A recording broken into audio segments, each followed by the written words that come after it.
Bershus Rabbi David, Bershus Harabanim, my wonderful family, and my dear friends, who all of you know are my family, my extended family.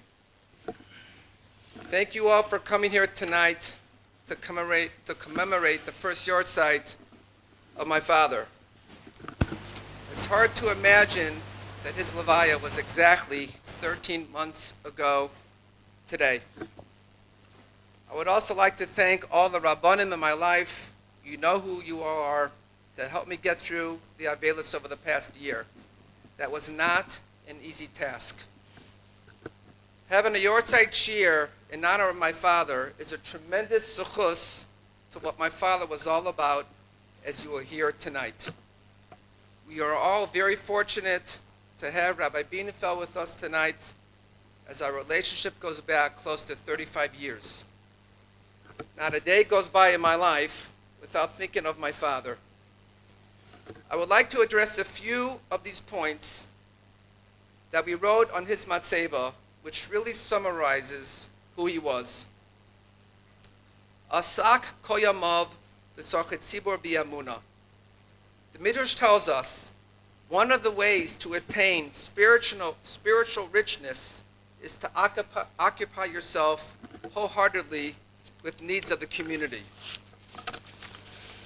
Isn't that what my father did for almost 50 years of his life, having his Jewish bookstore in St. Louis, working 6 days a week to do his best to supply the St. Louis Jewish community with their daily needs, whether it be shmura matzah, wine, shofar, lulavim, esrogim, hoshanas, sukkah decorations, chanukiot, records, 8-tracks, cassettes, remember those? Talis, tefillin, the list goes on and on. It wasn't only St. Louis, but it was many other cities as well, as this was way before the internet. The Meshech Chochmah in Parshas Noach compares the wording to describe Noach after the flood as a ish ha'adama. But Moshe Rabbeinu is described as ish ha'elokim. Why? Says Rav Meir Simcha, because there's two ways to serve Hashem. One is more of a private type, keeping to oneself, being a loner. That was Noach. The other way is to be like a Moshe Rabbeinu, giving up his life for community service. That's how you become an ish Elokim.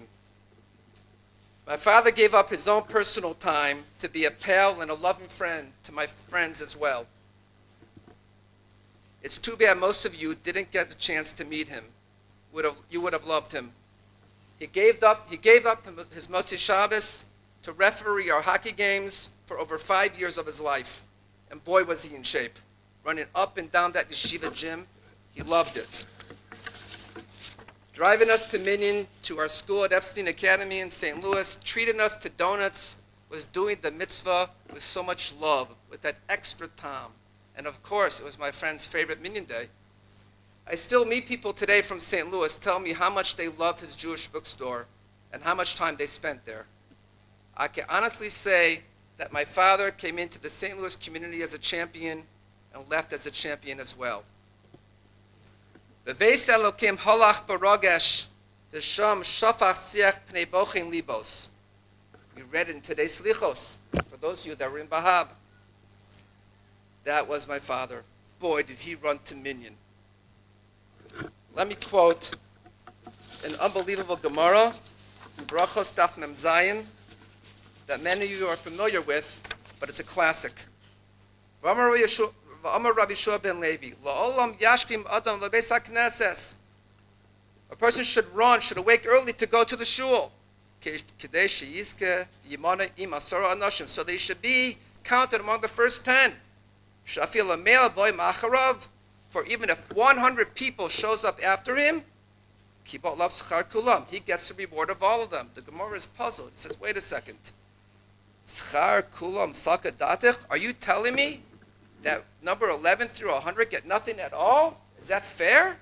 So it says the Gemara, no. This is what it means. Nosim lo sachar kinege kulam. They give him the reward equal to that of all of the 100 people who come after him. he was always among the first 10. Most times, number 1. He didn't sit in back. He sat in the front row. He always would tell me, you go to a game, you want front row seats, you get to the front of the shul.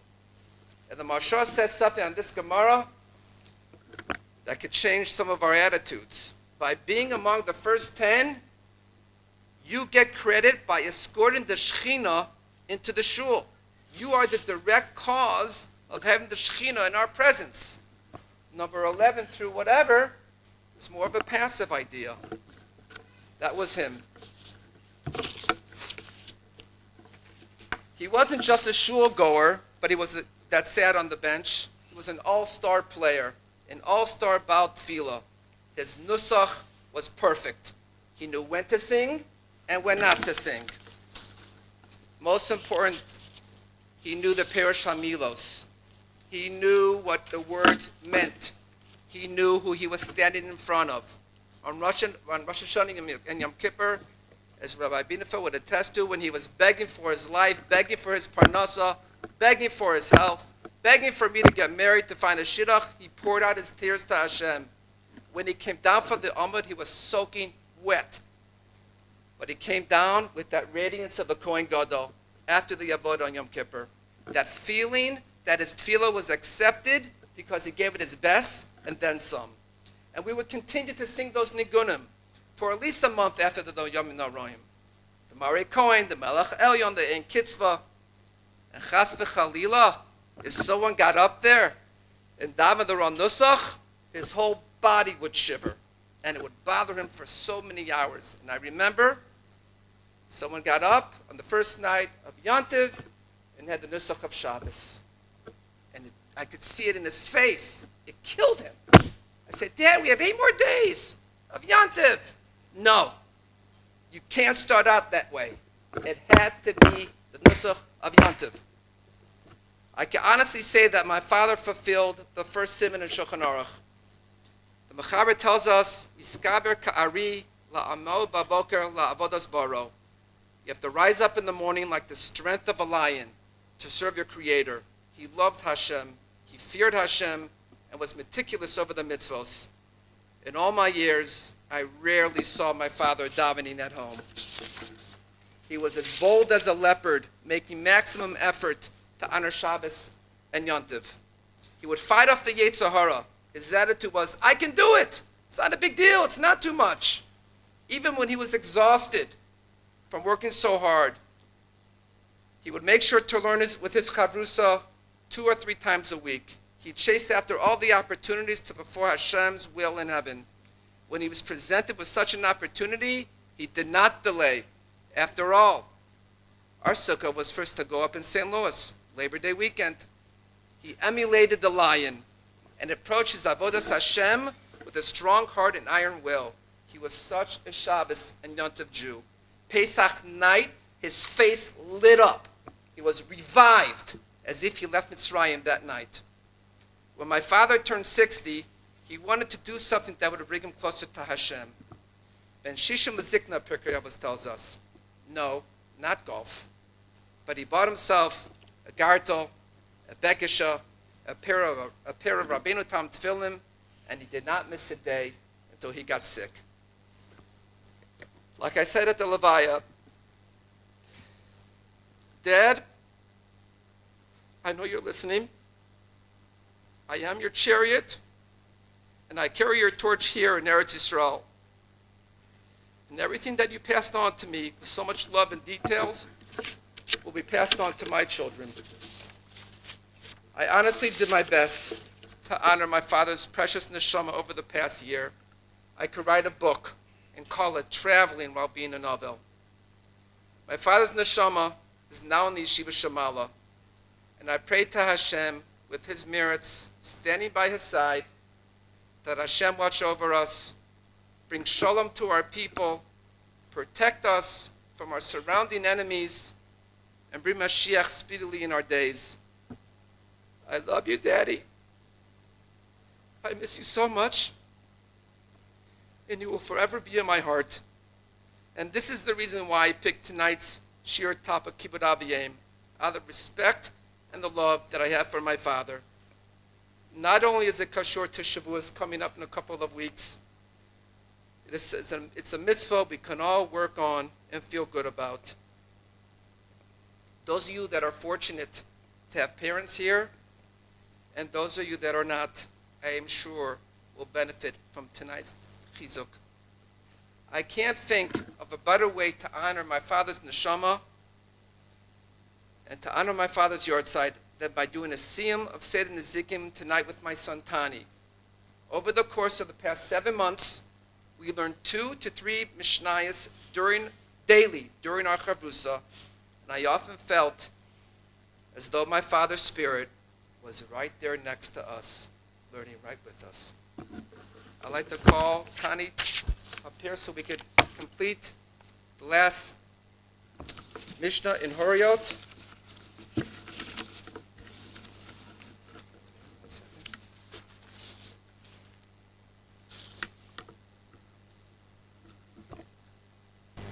Kohen Kodem Levi, Levi Yisrael, Yisrael Mamzer, Mamzer Lenatin, Natin Leger, Veger Levet Mishpah. Okay, so the Mishnah tells us that a Kohen has precedence over a Levi in every matter of profit or respect. There's a pasuk in Divrei Yamim that supports this. A Kohen over a Levi. A Levi over Yisrael. There's a pasuk in Devarim that supports that, and Yisrael over a Mamzer, because Yisrael has Yichus. Mamzer does not have Yichus. And a Mamzer over Natin, as we know, Natin is one of the descendants of the Givonim who became Gerim in times of Yoshua, and at least the Mamzer has Zer Yisrael in him or her, but the Natin does not have Zer Yisrael. And the Natin over a Ger, because at least the Natin grows up with Kedusha, with our people. The Ger does not, and the Ger over an Eved Meshuror. Why? Because the Ger doesn't have a curse to his name, but the Eved Kanani from the times of Noach, over Canaan. Okay? Go ahead. So the Mishnah tells us, when does this order take place? When they're all equal in their knowledge of Torah.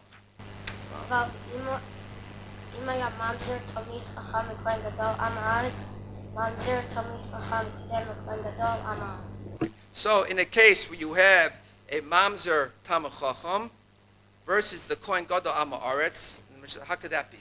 Well, unfortunately, during the times of the second Beis Hamikdash, the position of the Kohen Gadol was bought with money to the king, and you had a Kohen Gadol that was totally ignorant of halacha, ignorant of Torah. So in that case, the Mamzer Talmid Chacham takes precedence over the Kohen Gadol Am Haaretz, and there's a pasuk in Mishlei that supports this as well. Yekorihi mipnimim, that Torah is more precious than pearls, and Chazal or Darshan this pasuk that the Torah is more precious than the Kohen Gadol who goes into Lifnei V'Lifnim, which is the Kodesh Kodashim. So that's how they tie it in. Salik Masachet Horiot. Hadran alach Seder Nezikim v'Hadrach Alon. Datan alach Seder Nezikim v'Datach Alon. Lo nit l'shem minach Seder Nezikim v'lo nit l'shem minan. Lo ba'ama hadem v'lo ba'ama da'aseh. Hadran alach Seder Nezikim v'Hadrach Alon. Datan alach Seder Nezikim v'Datach Alon. Lo nit l'shem minach Seder Nezikim v'lo tishrei minan. Lo ba'ama hadem v'lo ba'ama da'aseh. Hadrach Alon Seder Nezikim v'Hadrach Alon. Datan alach Seder Nezikim v'Datach Alon. Lo nisashay minach Seder Nezikim v'lo sisashay minan. Lo ba'ama haden v'lo ba'ama da'aseh. Harevna Adonai Eloheinu es debeis rascha b'feinu u'fi amcha beis Yisrael v'nei kulanu anachnu v'tzesoenu v'tzesoenu v'tzesoei amcha beis Yisrael kulanu yidei shmacha v'lamis rasacha lishma me'avai techakmeni misvasecha ki li'olam hi li. Hi libi tamim b'chukecha, lama lo ebosh, la'olam lo eshkach b'chukecha, kivam chisani baruch ato Adonai, la'adenu chukecha, amen, amen, amen, salah ba'ed. Modeh ani l'fanacha, Adonai Elohai v'Elohai basai, shesamto chakim meyoshrei beis hamidrash, lo samcho chakim meyoshrei karanos, shani mashkim v'hei mashkivim. אני משכים מדברי בתורה, והם משכימים מדברי בתולים. אני עמל והם עמלים. אני עמל מקבל שכר, והם עמלים ואינו מקבלים שכר. אני רץ והם רצים. אני רץ לחיי העולם הבא, והם רצים לבאר שחס, שנאמר, ואתה אלוהים תורידים לבאר שחס, אנשי דמים אומרים לא יחסו ימיהם, ואני אבטח בך. יהי רצון בפניך, אדוני אלוהי ואלוהי בסי, כשם שעזרתנו לסיים סדר נזיקים, כן תעזרינו להשכיל סדרים אחרים ולסיימם, ללמוד ולהאמין מתוך הרחבה, לשמור ולעשות ולקיים את כל דברי שמו תורתך באהבה, ובזכות כל התנאים ותלמידי חכמים הנזכרים בסדר נזיקים וכל הספרים שלמדתי, יאמר לי ולזרעי ולזרע שלא תמוש התורה הקדושה מפי זרעי וזרע זרעי מעתה ועד עולם.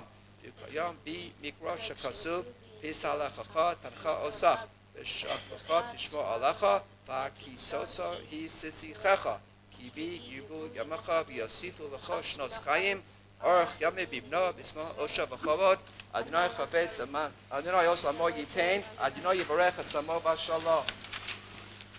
יסקדל ויסקדש שמי רבו, וימדיהו אסיליס חדסו, ולחיה מסייע, ולעסקה יסון לחיימה, ומבני כתו דורשתם, ולשכללה, תכלה בגבו, ולמכר פחנה נוכרה מן הרע, ולעשבה פחנה דשמיא לעשרי, ימליך כושו בריחו ומחוסי ויקרא, וחי אחרון וחורם לך בייס ישראל, בגלו בזמן קריב אמרו אמן, יהי שמי רבנו ברך, יעולם ומעמיה, יסברך וישבח ויספורה ושמה מסעשה, וסדר וסלם וסלה שמי וקדושו בריחו, ויהי לו מכל בחסו ושירה סתש בחסו ונחמסו, דמרם וימה ואמרו אמן, ישראל רבנם ויעד תלמידי יום, ויעקב תלמידי סלמידי יום, ויעקב מן דסקם ורייסו, די בעשור קדישה הדני בכל ועשר ועשר, יהי אלוהים נכון שלום הרבה, חינה וחיסה רחמים, וחיינה ריח ונזור ורוויחי,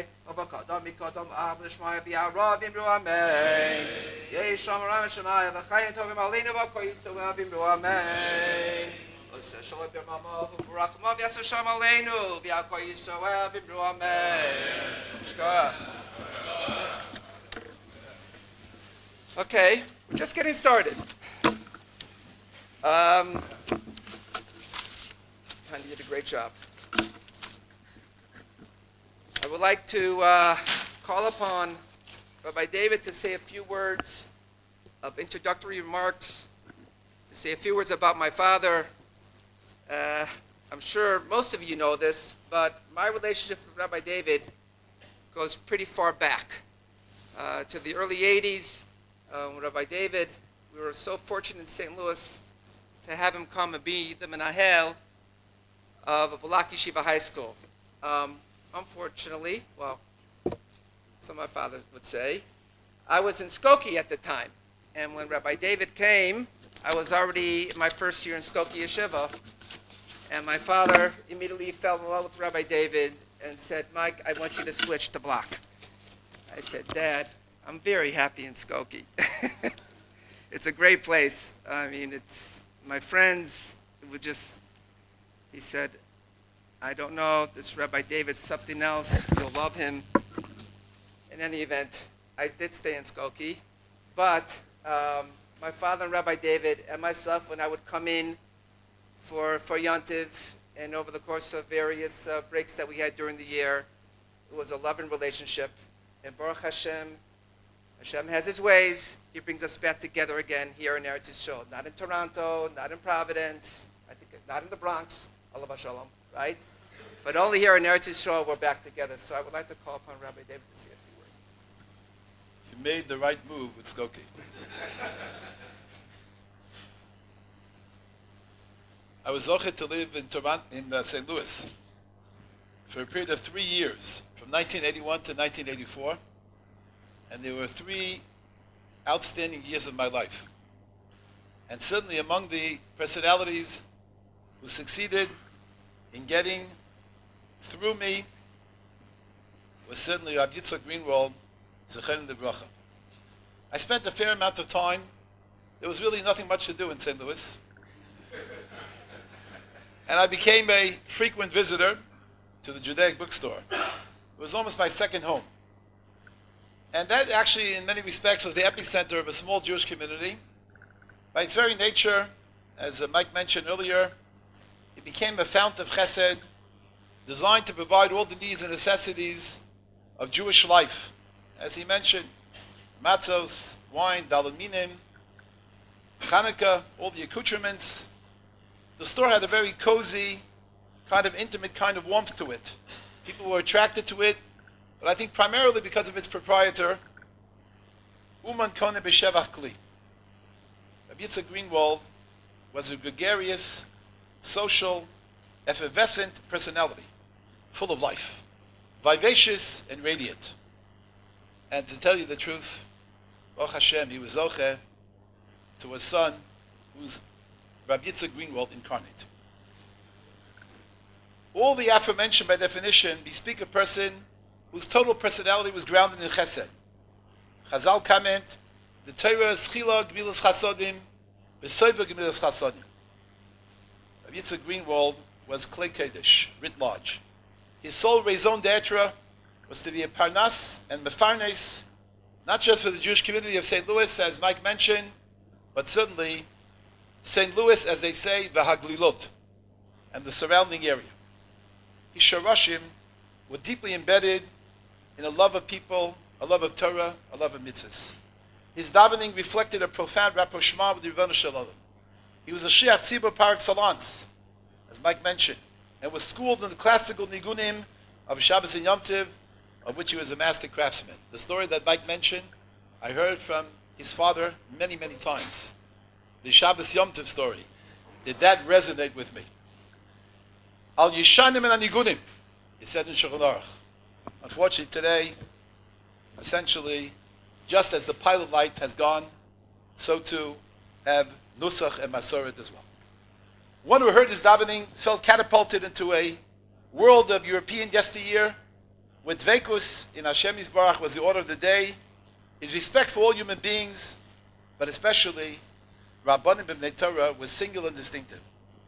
He saw them as a model for Jewish life and lore. His sensitivity to B'nai Chavero, always smiling, always striking up a conversation with anyone and everyone, he did nefesh from every respect. Chazal tell us that in Shemayim they ask every person, did you show consideration for your fellow man? His respect for his fellow man almost reached a point of self-abnegation. He was mekabel kol adam b'seir panim yafa, received every person with love, with warmth, with gentleness. The Meiri comments in Pirkei Avot on that Mishnah, why is the term sever panim, facial countenance, used instead of panim, physiognomy, face? He writes, sometimes a person is in a bad mood and feels that visitors are a nuisance. Nevertheless, once a person has entered your Daled Amos, you're obligated to make him feel welcome and may not upset him with your sour expression.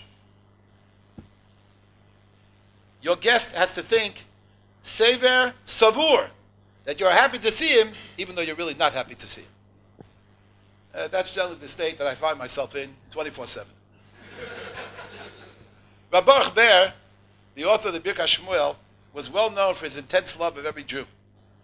This I heard from Arav Soloveitchik in one of his moments in Boston. He knew Rabbi Baruch Ber as a young man. His father used to take him to Vilna to talk and learning with Rabbi Baruch Ber, with the Marcheshes, and with others, Rabbi Chaim Ozer. He was wont to say, Rabbi Baruch Ber, that is, when my day arrives to stand before the Bezin Shalmala, I'll be asked, what did you bring with you? What will I answer? Of course, my Talmidim have no problem. The Gemara says, Ashrei Mishabalakan v'Talmud b'yado, and they say, Ashrei Mishabalakan v'Ipad b'yado. So Rabbi Baruch Ber said, what will I answer? Torah study. Do I really imagine that what I have is Torah study? Yirat Hashem, fear of God. Do I fool myself that I'm holding by fear of God? But perhaps he said I can find a point of vindication for myself by saying that I love my fellow Jew. When I go in the street, I see a Jew coming in my direction, what comes to mind? Hashem should give him a bracha. That was Rabbi Yitzchak Greenwald. Brachas for everyone. The Gemara says in Yuma Pei Vav, Gemara comments on the pasuk, V'ahavtas Hashem Elokecha, Sheyeh Shem Shamayim mitahev al yadecha, Sheyeh Koreh V'shoneh u'mishamesh Talmidei Chachamim, V'yeh Maso u'matano b'nachat imbabriot. How you interact with others, b'nachat. Ma abriot omrot alav, what do they say about him? Ashrei Aviv Shalim Do Torah, Ashrei Rabbo Shalim Do Torah, Olav Hakatuv Omer, Vayomer Li Abdi Ata, Yisrael Asher B'cha Et Pa'er. As Mike mentioned, and I remember well, the davening of Rosh Hashanah Yom Kippur, the Shiach Tzibur, he davened with the Demot Shalish, with tears flowing down his face. Kabed et Hashem mehoncha, al tikum mehoncha elam begroncha. Unquestionably, he was someone who felt so comfortable in the Beis Midrash. Shebisi Hashem Negdi Tamid was for him a very significant matter. Mike mentioned his father's connection with the Beit HaKnesset. My father B'Shalom used to say, and we can say that about Rabbi Yitzchak Greenwald 1,000%. Beveis Elokim nahalech baragesh. Baragesh is Rashi Tevos. Barad ruach yeshem shelek. I never saw him not in shul. He was always there. Certainly always before me. Praying in a shul not only fulfills your obligation to pray with the minyan, but it rewards a person with arichas yomim. Chazal commented in the Alkut Shemoni, an elderly woman came to Rabbi Yosef ben Chalafta to ask for his eitzah, for his advice. She said, I live much longer than most people. I'm tired of life. I want to die. Rabbi Yosef asked her, how are you zochet to live such a ripe old age? She said, because I rise very early each day to go to Beit HaKnesset. Even if I had something important to do that I would miss by going to daven, I went to daven. Rabbi Yossi counseled her, refrain from going to the Beit HaKnesset for 3 days in a row. She followed that advice, and the third day fell sick and died. Yitzhak Greenwald was a stalwart in shul. Among the notable aspects that he displayed was derech eretz for Rabbanim that was absolutely mind-boggling. The derech eretz for the Rav of the Young Israel, or Rabbi Nefel Shlita, whom I have the pleasure of hearing tonight. Many times I saw him with the Rav Ha'ir, or Rav Shalom Rifkin, Zechet Tzadik Libracha. He was literally in awe of these Rabbanim. He had a connection, a camaraderie with a number of Balabatim that I was zochet to know. I had the great schus of saying a shiur on Sunday mornings in St. Louis for a period of 3 years. The shiur went from 9 to 1, davening, breakfast. I won't say where the shiur was. The father wasn't too happy about that. The shiur was from 9 to 1 and a breakaway, kind of minyan. But I said a shiur in both shuls, so it didn't make a difference. And then we learned sugyas of stam, of menachos, for 4 hours. And then we were daven mincha. He was not able to attend the shiur, but all his chaverim were there. Every single one of them. Alan Green, Zechenu Livracha. Jerry Lefton, Zechenu Livracha. Noah Sussman, Zechenu Livracha. Gdei Elam. Each of these balabatim were outstanding. I don't think I've ever met such a collection in my entire life.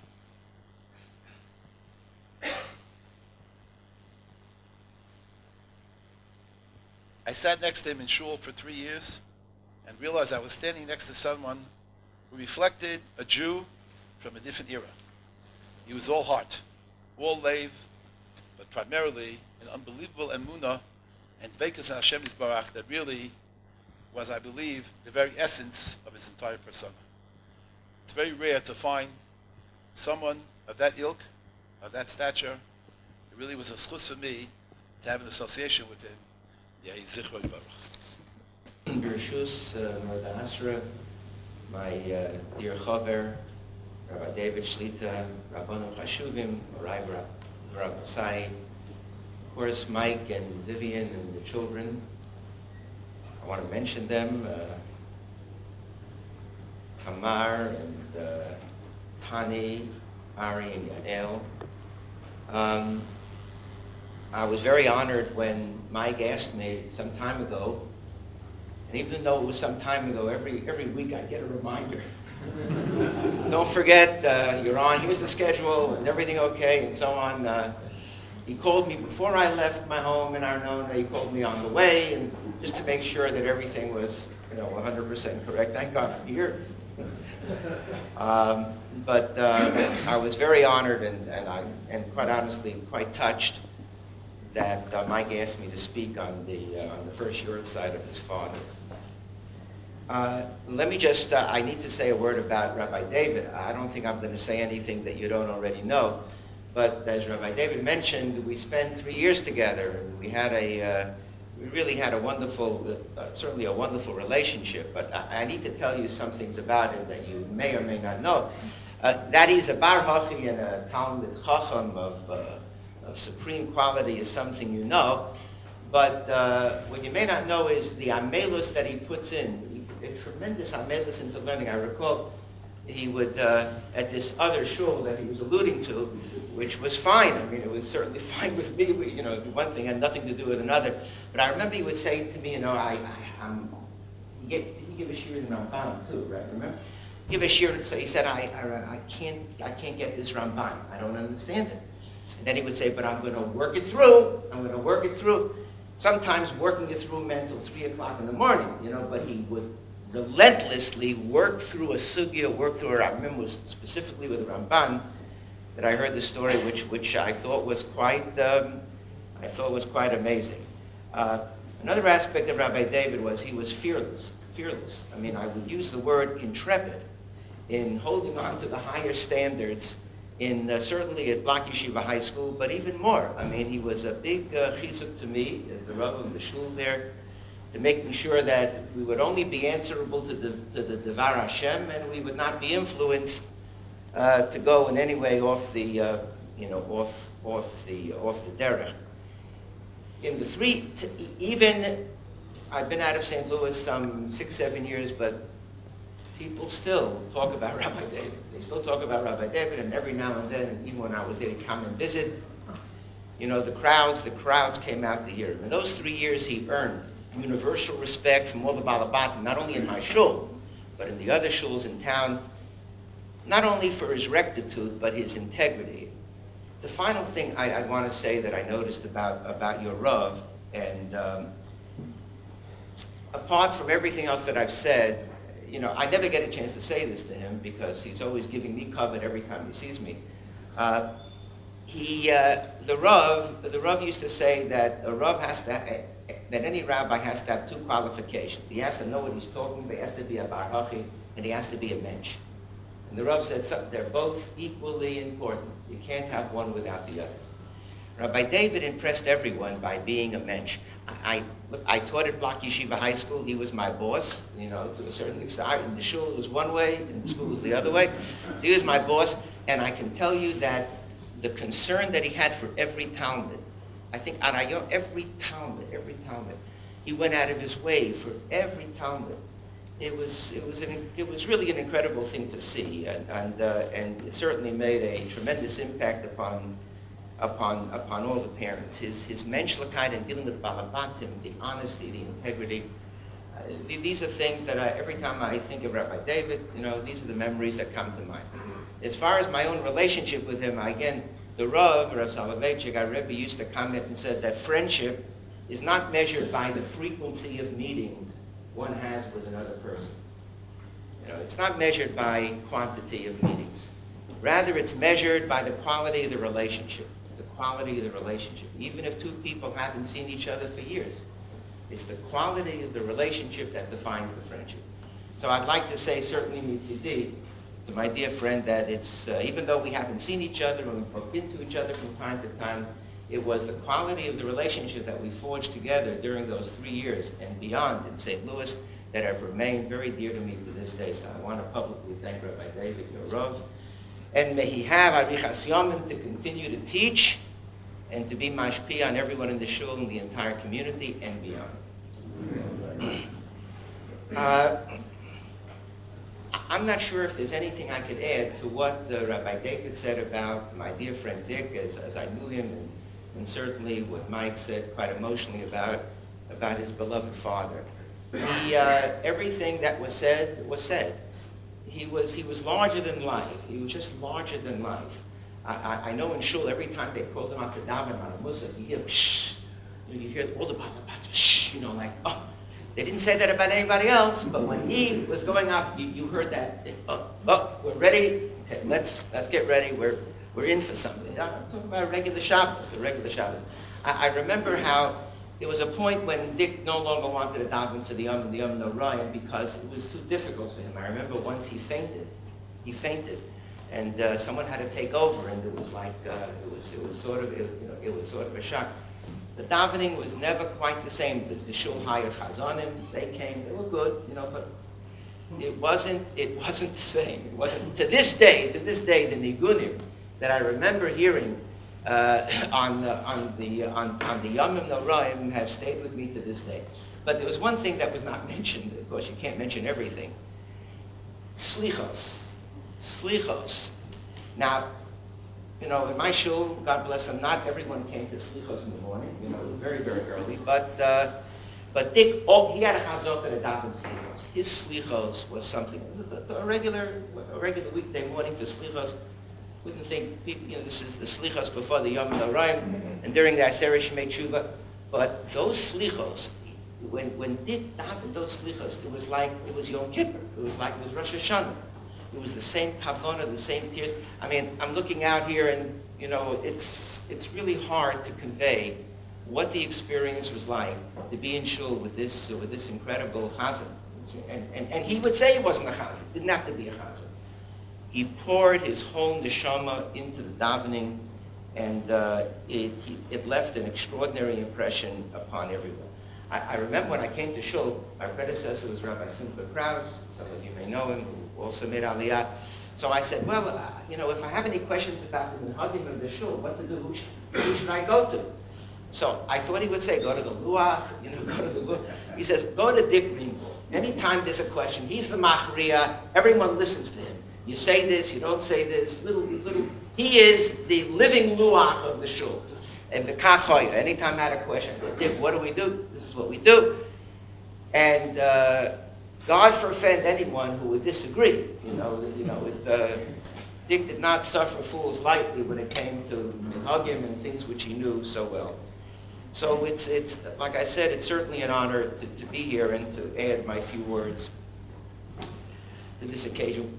One final thing in terms, as they say, my introduction before I begin. Dick was particularly devoted to his son, to Michael. There was a very special relationship. And I was able to see it. I was able to see it over the years. He would not compromise at all on Mike's Jewish education, his Yiddishkeit. I mean, he was, in that sense, he was very, very strict. He was proud of every one of, Mike, every time, you weren't in town, I'd walk into the store like Rabbi David, that was like a second home. And Dick would call me and say, I got a few more svarim, you want to come by? Of course, he came by, everything. But in the store, he would say, I got to tell you about Mike and what Mike's doing and this and that. And then, while Mike was still in the parish of Shidduchim, he'd say, Rabbi, can't you find my son a girl? Can't you find my son a girl? It was, and how thrilled he was when Mike met his Bashert Vivian and Kanai her the grandchildren. The simcha that he had when this was like a dream, a dream come true. And, but yet, even though he doted over Michael, both he and, of course, Mike's mom, Corinne, and this is an amazing thing. As you all know, I mean, Mike emerged unspoiled, with all that attention, unspoiled. He emerged with superlative midos tovos, not the least of which is the fact that he has everyone here who are his very, very close friends. He's a kind, generous soul with a generous heart, like Rabbi David said, the spitting image, the yukno shel oviv in that sense, just like his father. So, for all these reasons, I'm really very happy to be here. I mentioned to Mike that I thought an appropriate topic would be the Gemara in Kiddushin, the Brisa which begins, Mechabdo b'chayov u'mechabdo b'moso. That in dealing with, of course, there are many, many discussions and many sugyas in the halachas of Kibbud Av V'Em, But certainly, this one, which is found in the very end of the first parak in Kedushin, as you well know, which deals with so many of the halachas of kibbut av va'em. So there, the Gemara comments and says, just as one is obligated to honor a parent in life, which we certainly all know, one is equally obligated and enjoined to honor a parent in their death. So the Gemara assumes pshita. The Gemara assumes that this is self-evident. The Gemara doesn't even attempt to bring any proof as to why this should be so. But the Rishonim and the early Achronim had a problem with it. So one of I think it's the Rashba, in one of his chuvas quotes, and he says, Misha Torah, he quotes the Gemara in Avodah Zarah, Misha Torah, B'erev Shabbos, Yochal B'Shabbos, Misha Lo Torah, B'erev Shabbos, Mehech, and Yochal B'Shabbos. He said, I don't understand, it's over. A person passes away, we understand, the Gemara comments at length about how we have to honor a person, what is kibbud. So the Gemara comments and says that Ma'achil u'mashke, malbish, u'mechase, and what is mora, shelo omei b'makomo, lo yoshi b'makomo. We're familiar with the various ways in which the delineation of what kibbut av va'em is and mora. Kibbut av va'em, mora av va'em. But we understand that comes to an end after the person, what am I going to do? What can I do more for a person if they're no longer alive? And after all, the person is gone. So why does the person deserve? Why does the person deserve anything else? Reb Chaim Volozhin commented as follows. He said, Ki be'emes acharei hamaves ein zechus v'lo chova. There's no zechus, there's no chova.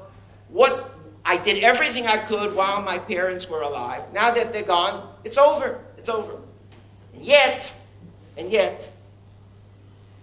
Ksav Sofer has an interesting comment on the commandment. Kaberes avicha v'yasimecha, as it's formulated in Boaz Chanon. It says, Kasher tzivcha Hashem Elokecha.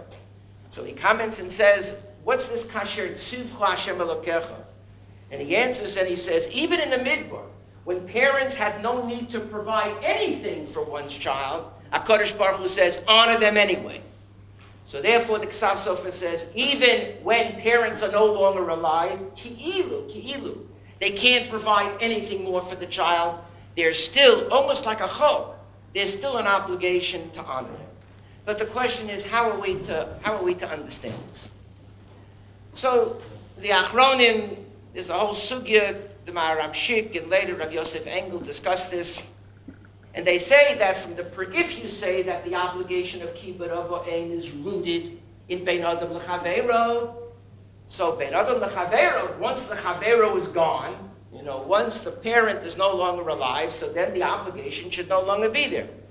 So they claim again, basing it on the end of the first parak in Kedushin, that the mitzvah of kibbut av va'em, as it appears in the first 5 dibros, is not just rooted in the notion of bein adam lechavero, but it's also a reflection of bein adam l'makom. Bein adam l'makom, that never ends.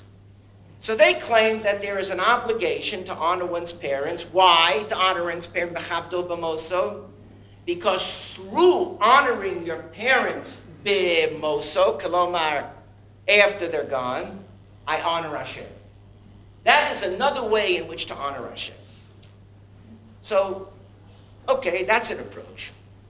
But does that really exhaust what the Gemara says when the Gemara says that b'chabdo b'moso?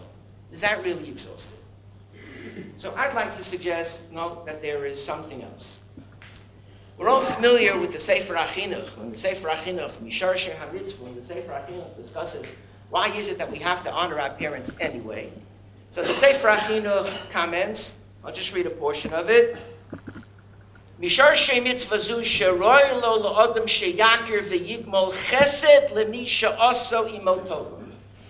That the fundamental theme, the ethic that drives kibbut av va'em is the ethic of hakaras hatov. There is no one to whom we owe more than our parents. Rav Soloveitchik Zatzal used to comment, quoting Tosfos and Rashi as well in the third parak in Moed Katan. He would comment and he would say, people would ask him, how come For Ava V'Imo, you have to mourn 12 months. But if, let's say, chas v'shalom, someone loses a child, someone has there's a traumatic loss, the loss of a spouse. So we all know the halacha just for 30 days. So they asked the Rav, how it doesn't make sense. We should mourn more for someone who's emotionally traumatized by a death as opposed to, let's say a parent lives, they die at 105. Okay, it still hurts, but person not arichas yomim. So the Rav said that avelus is not a function, is not predicated on the intensity of the emotion of grief that a person experiences, but rather it is an expression of hakaras hatov. And there is no one to whom we owe more than our parents. Therefore, for parents, the avelus is not lamed yom, but it's good beis chodesh. This idea of hakaras hatov. So how do we display? So if this is true, I understand how to demonstrate hakaras hatov when parents are alive. But now that they're gone, so how do I do it? How do I give back? I gave everything I could to them while they're alive. I was Makayim, Kibbut, and Mora, exactly how the Yoredea tells me to. But now they're gone, so what am I going to do? How do I express that hakaras hatov? So here, the Gemara comments in Sanhedrin, it's a phrase that we ought to always remember. And that phrase is, Bra mizake ab. Gemara in Sanhedrin. Bra mizake ab. That as strange as this may appear, a son can actually bring benefit to the father. And I use son and father generically, of course, it's the same thing with a daughter and a father, a daughter and a mother, a son and a mother. What does that mean? A son brings benefit, merit, helps to redeem the father. What greater hakaras hatov could a child show to a parent than bra mizake abba? It is a supreme gesture of hakaras hatov. So the question is, I'll give you, one woman told me recently, which I thought was absolutely amazing. I don't know if maybe people have done it. I've never done it. And I say this critically of myself. This woman, what she used to do on her birthday, when everyone is sending her birthday cards and everyone is wishing her a happy birthday, she had the awareness to send a card to her parents, imagine, and thanking them, and on her birthday, thanking them that because of them, she's alive. I'm afraid to ask by a show of hands whether anyone has ever done that, but think about it for a second. Doesn't it make sense? On my birthday, I want to thank my parents for having made it possible for me to be here. It's an incredible thing. Hakaras hatov. So, what does it mean, bira mizake abba? How? So I just want to, in a sense, adumbrate what some of the things are, which you all know, but ask the question, what benefit does this give a parent? So we'll divide it into bidvarim, right? When mizake our parents bidvarim and b'maisim. So the Gemara says the first thing is an attribution. The Gemara comments in that sugya in Lamed Aleph on the base. B'moso keitzad hayomer davar shmua mipiv lo yomar kach v'kach omar abba ela kach v'kach omar abba mori hareini kaparas mishkavo. Hareini kaparas mishkavo. So the Gemara comments, that's only for the first 12 months. After the 12 months, you don't say Hareini kaparas mishkavo. What do you say? Zecher tzadik levracha alav shalom. We switch it. But for the first year, it has to be Hareini kaparas mishkavo. So Rashi comments and says, well, what does that mean? So Rashi says, Alay yavo kol ra haroi lavo al nafsho. I'm basically saying, my father is no longer here. That first year is a year of din of the neshama, as we all know, right? Everyone, I guess for the select few, other than the select few, but 99.99% of people go through that year of din. And the child says, I want to accept some of that suffering upon me. So the Sefer Hasidim says, what's that about? So here are the words of the Sefer Hasidim. She'a'ov v'habein guf echad. Guf echad. V'din sheyitztaru abonim. The child wants to say, this is the hakar. What didn't you do for me, Father, in life? You suffered for me. You sacrificed for me. You hurt for me. Let me hurt for you. Now let me hurt for you. In fact, the Sefer HaChidim goes on to say, this is the basis why people fast. They're different than Hagim, I know. But the Sefer Hasidim says this is why people fast on a yurtzeit. When you fast, you're mitztayr a little bit. You want to take some of that tsar that the parent is experiencing. That's bra mizakeh. The second is remembering. We all know what we do, So there's a yurtzeit. There's the davening when a person can daven. But I'll tell you something else. I saw in the Sefer, Darchei Chayim V'Shalom. I don't know how many people do this, but in the Harachamon convention, a person should say, even if their parents are no longer alive, Harachamon Yivarech es Avi Mori v'es Imi Morasi. Ad kedei kach, that the father of the Darchei Tshuva told his son that when I die, I need a bracha. I need a bracha.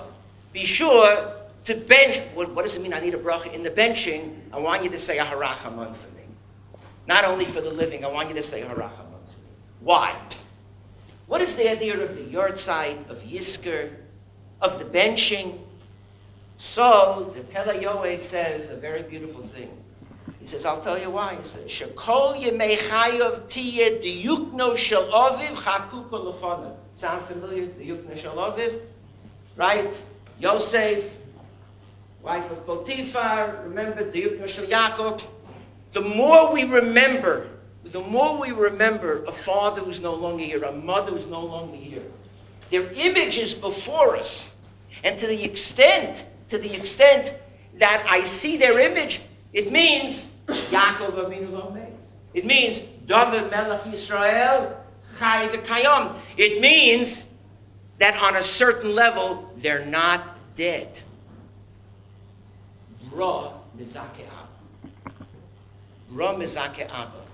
Because by seeing their image, Tav Yachol, it helps me. Right? And that's a chus for them. That's a benefit for them.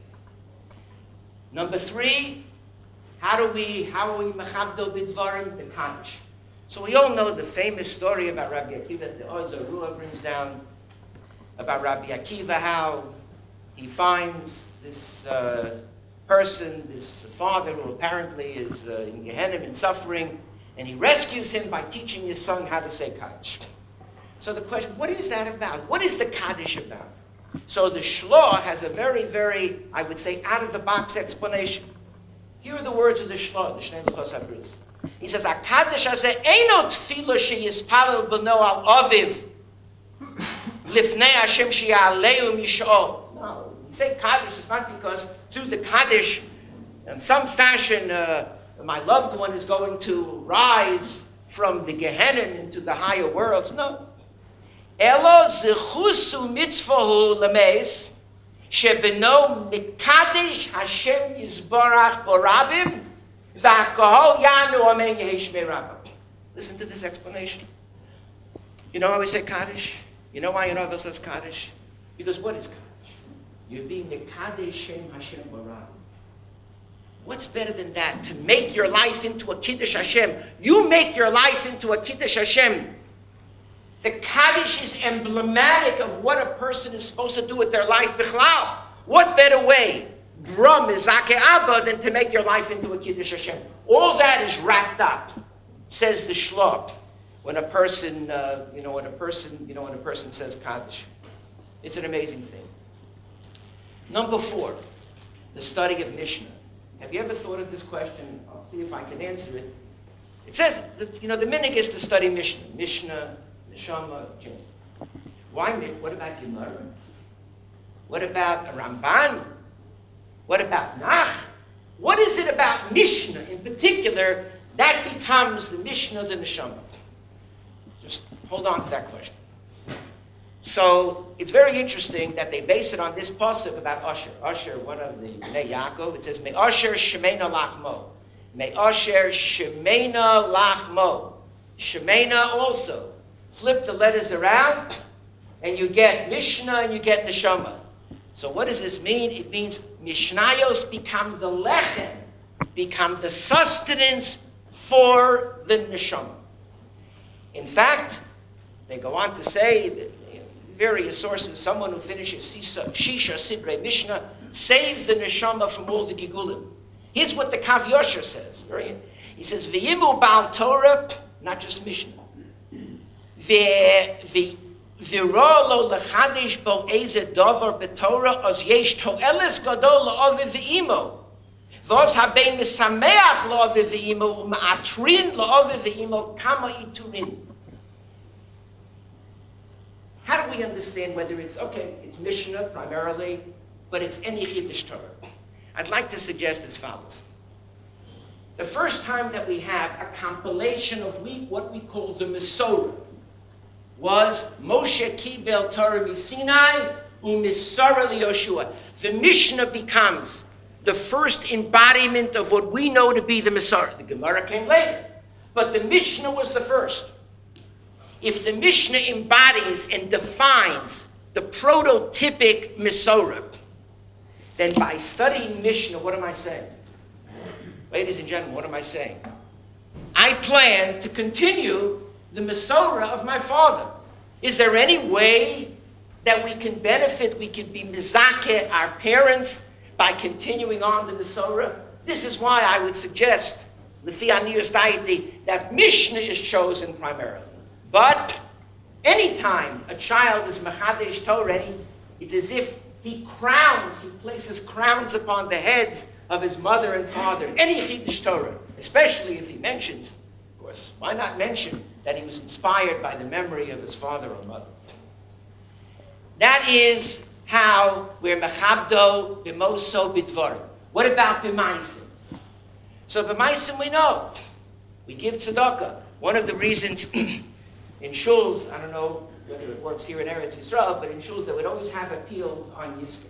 Why would they have appeals on Yizkor? So some people want to base it because usually in the States they read Parshas Ish Kematnus Yodo. So why? Because I'm saying Yizkor, right? Yizkor reminds my parents, I want to give tzedakah, so here's an opportunity to give tzedakah, we're going to make an appeal. In my shul, God bless them, they had many, many appeals, usually on every Yizkor and on other times as well. But be that as it may, tzedakah is one way in which we demonstrate, but it's much more than that. Listen to the Zohar found in Bechukosar. The Afal Gav Shemesh Mechuyav Bichvodo Od Yoser Mi B'Chaim She'im Bein Holech B'Derech HaYosher U'Metakein Ma'asov Oz Yo'oz B'Vadai Mechabdo Li'oviv Mechabdo Ba'olam Hazeh Neged B'nei Adam U'Mechabdo Ba'olam Haba Neged HaKadosh Baruch Hu. Listen to this, how it ends. VaKadosh Baruch Hu Chos Al Oviv U'Moshivo B'Kisei Kvodo. What does it mean to be mechabed, to be mechabed b'moso, b'maisim? It means for you to change. It means for you to make it. When you make a tikkun, is there a better way to honor your parents, the memory of parents, than for you to make a tikkun? It can be tikkun amidos. It can be a living monument, dedicating a sefer, contributing to a Mossad, promoting a certain cause. You know, Rabbi Cheskel Landau, better known as a Noda B'Yehuda, he named it after his father. Tzlach was named after his mother. Be more medaktek b'mitzvahs. Do more mitzvahs. All of these things are being mechabdo, b'moso, b'maisim. There's a story again, you know, these different stories come about. I remember a woman who I knew from St. Louis. She was always very makpid about Lashon Hara. You know, even before it became a big thing, very makpid. People would talk Lashon Hara. She would, scowl on her face. Sometimes she'd get up and leave. When people spoke Lashon Hara, she couldn't tolerate it. And herself, anyone. So I once said, I noticed, really, this is a big thing. She said, I said, what is it? She said, when my mother passed away, my mother was one of the most loveliest, the dearest, the most precious women. But she spoke a lot of Lashon Hara. On the phone, there was always Lashon Hara with this one and with her relative, always Lashon Hara. And I said to myself when she passed away, it's a true story, I said to myself, it's not right to talk like, as much as I love my mom, it wasn't right that she spoke all this Lashon Hara. I'm going to be a tikkun. And so she made like a beli neder that she would never talk Lashon Hara. Now I'm not sure if she kept it 100%, but it was clear that you wouldn't, it was a mistake to talk Lashon Hara around this lady. Is there a better way, a better way to benefit the memory of a parent than to elevate and to make yourself into a better person? Here's how the Kitzur Shulchan Aruch sort of puts it, beautiful. Afal pi. Says, even though that the Amiras HaKadosh, HaTfilos, Ma'ulos, all the things that we said, namely, to be Mechabdo B'mosav B'dvarim, Mikol Makom, Ein Elu Ha'ikon, Elohu Sha'abonim Yelchu Ba'orach HaMishor Ki Bozeh He Mizakim Esa'ovos, V'yesh Lo L'odom L'tzavos Espanov, L'hachzik Be'eze Mitzvah, V'imekaimim Nechshav Yoser Min HaKadosh. He was speaking about people think Kaddish is the most important thing. It's important, but nowhere near as important as changing yourself, I often thought, this is in my prepared notes, I often thought, Avelis is a traumatic experience. It is. It's a traumatic experience, even if, let's say, whoever passed away was 105 years old. I often thought Avelis, and the Rav talks about it. The Rav talks about Avelis being a time of tshuva. How do we square that? Avelis, tshuva. A person lives a certain life. We get into a certain form, a certain habit about how we do things, whatever it is. I'm not saying it's anything bad. This is how I lead my life. And we do it unthinkingly. And then tragedy hits. Tragedy occurs. And what happens? Our life breaks up. All the pieces become unhinged. How long does that last for? Not long. I have an opportunity during Shiva, during Shloshim, to reposition the pieces in my life so that after the Shloshim, after the Shiva and the Shloshim, my life ought not to be the same. Ought not to be the same. As someone once quipped, and forgive the quip, no tragedy should ever go to waste. If it happens, I don't know why it happened. But as the Rav would always say, I need to respond. And one of the ways that I respond is I do something to myself. Is there a better way for Abba, for Bra Mizake Abba, than to transform myself into a different person? But I want to ask this question, which I have left. How does it work? As I've been talking, have you said these a lot? Very nice, all these things that we do, the Kaddish, the Davening, the Tzedakah, the Maaseh Tovim. But how does it work? How does it benefit the nifter?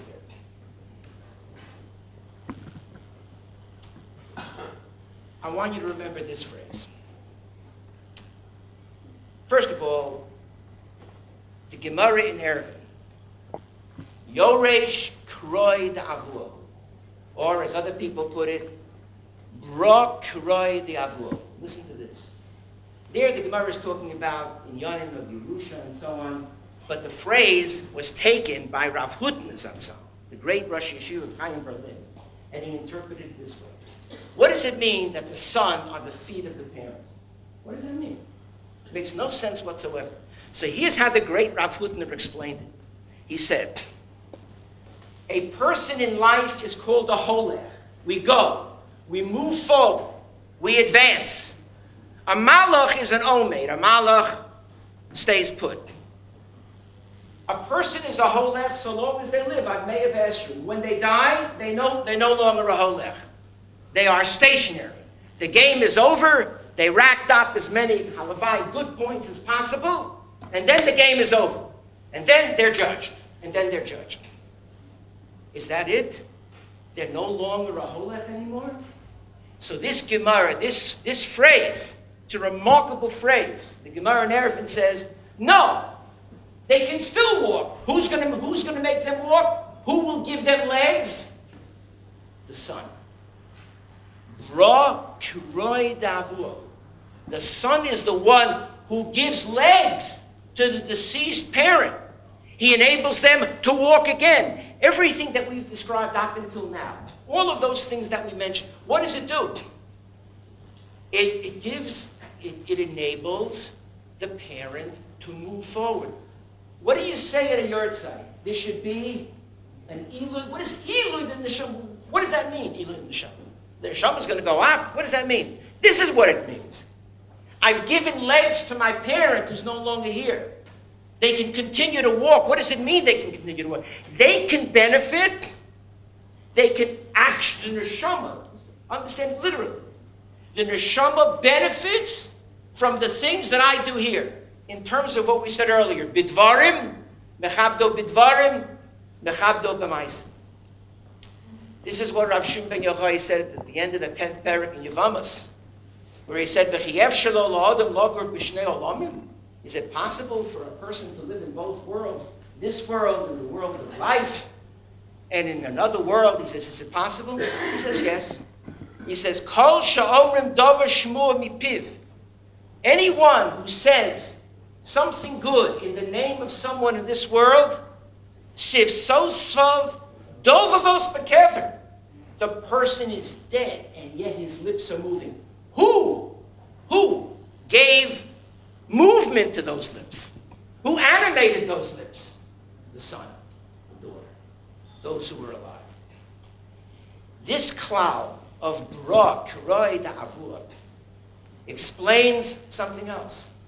That even if chas v'shalom, let's say the father is a Russian, let's say you can't say anything good about the father.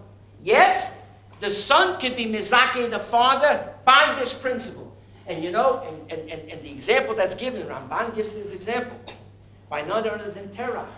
Ramban says, how did Terach? It says, V'yatot tavo alav osecha b'shalom. Remember what Rashi says there? So Ramban says, well, what happened to Terach? So Ramban says, well, one opinion is he did tshuva. And listen to what he says, but there's another view who says, Shema yesh lo chelek mi'olam haba b'zchus beno. Maybe as chelek in olam haba because of who his son was, none other than Avraham Avinu. Shezchus u'mitzvah she'osa habein achar misas aviv u'kapara lenefesh aviv. Those are the words of the father of the Shalom. This is absolutely incredible idea. So now we can put this all together. When the Gemara in Kedushin says that we have to be mechabed our parents bimoso, so we said it. How does that work? It works because bra mizake abba. We do so. We show as an expression of hakara satov, of deep gratitude. I want to do something for my parents. I want to be mizake them. I want to benefit them. We mentioned a bunch of various things. What are the theological mechanics behind it? This idea, ra kiroi da'ava. When I do something here, I'm giving legs to my parent to do something there. That's the aliyah of the neshama. It means everything we do here has an effect on something up there for my parents who are no longer here. It's a beautiful idea. One final thought. We're doing all these things for our parents. Bra mezaka abba, bra kroi da'ava. Is there any benefit for the son in all this? I'm doing this all for them. Is there any benefit for the son? So, again, we don't have time to go into it. There's an interesting Chuvas Rashba about this, who discusses, because the Gemara says in Sanhedrin that it's true that bra mizake abba, but ein abba mizake bra. So the Rashba, the Torani has a discussion on it, and Sukkim and Kohelet says, what does that mean? He says, when the Gemara there in Sanhedrin is only talking about Olam Haba. In Olam Haba, bra mizake abba. But in Olam Haba, Abba, right, the father can't do anything for the son. He's on his own.